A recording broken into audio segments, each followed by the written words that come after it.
Hey everybody, another thrilling video from Mike. This is the latest project and I really had a good time. The before and after, getting rid of the summery weeds in the driveway. Driveway maintenance is a big thing for us out here in Prairie Haven because it's kind of the replacement for lawn mowing for me. And I just got this new gizmo that I really like. And it's big and heavy, and it crushed my delivery box when it came. And so, yeah, this is kind of fair warning for those of you who want to get one of these.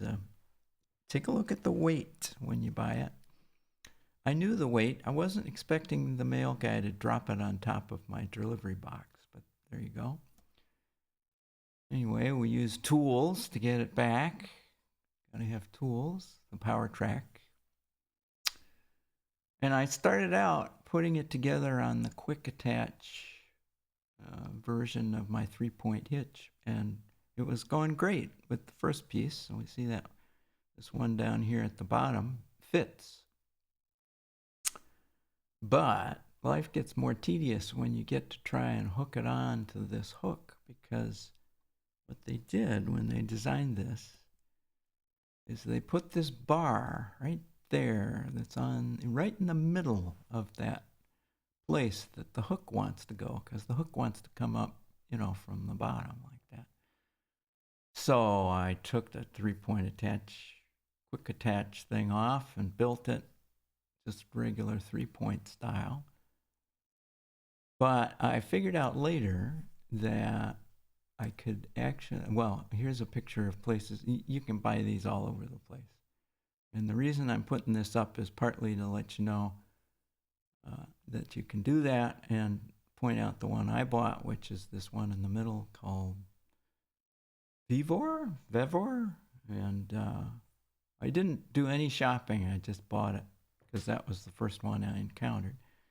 And the thing that's interesting about these is that the way they do the 3-point is a little different on each one. So this story I'm going to tell you about mine only really works for the Vevor thing. And it may work for some of these other ones. I mean, this one looks promising because it could take the hook right in the bottom. But the other problem with these rascals is that they build them with these riser, whatever those are called, on the outside of this piece. And that makes this too wide. That's why I had to stop and build it on the traditional 3-point, because this is the way they want you to put them together. And when you do that, it doesn't fit between the distance on my quick attach. So if you decide to do one of these and you want to do quick attach, be careful about this measurement in your quick attach. There's the moral to the story. Here's pictures of what I did. I took this side piece, these two side pieces, and I switched them inside this back piece, so I got back to the width I liked. And it turns out when you bring these together, at least in the case of the Vevor, you can move this bar over to the side. So instead of having it in the middle, they give you split bushings. So you just put it together in a different order and put the bar in first and then the 2 bushings, and it's all good. So here it is back on the 3-point. It fits just fine, both sides. It's tight on that side, but things, there isn't a lot of room, but it's not bad. And there's the thing on the tractor, and here's the way the top hook comes in. There's the little bar that goes back, now moved over to the side. This is the bar. Works fine.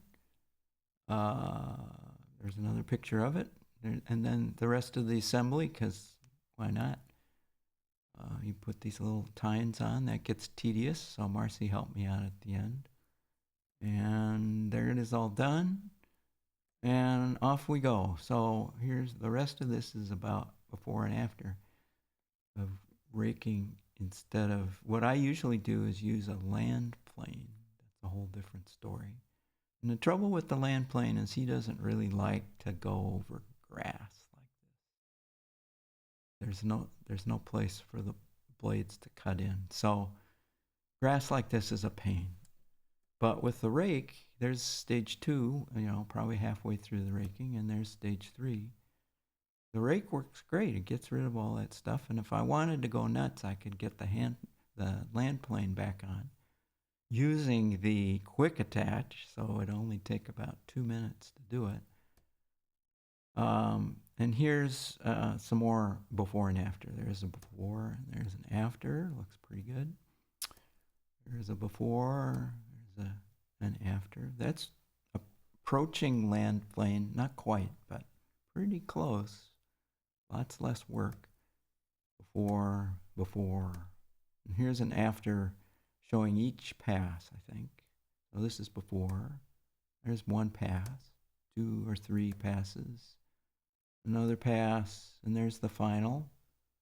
Pretty much done. You can keep going. I kind of got to stages like this and said that's good enough for now because I'm going to do this fairly regularly, partly because further down the driveway, here's another step south on the driveway, we've got a whole bunch of black walnuts that overhang it.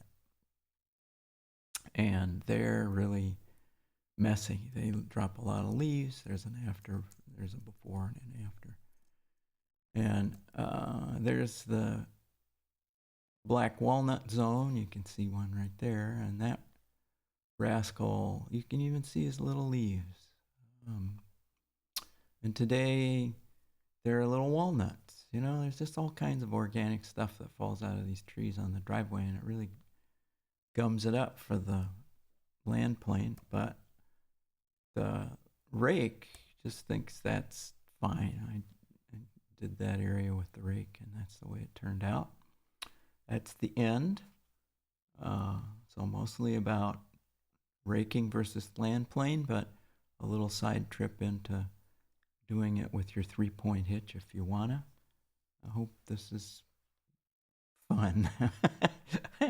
It's going to be a certain kind of person that sits all the way through to the end of that. Congratulations. See you the next time.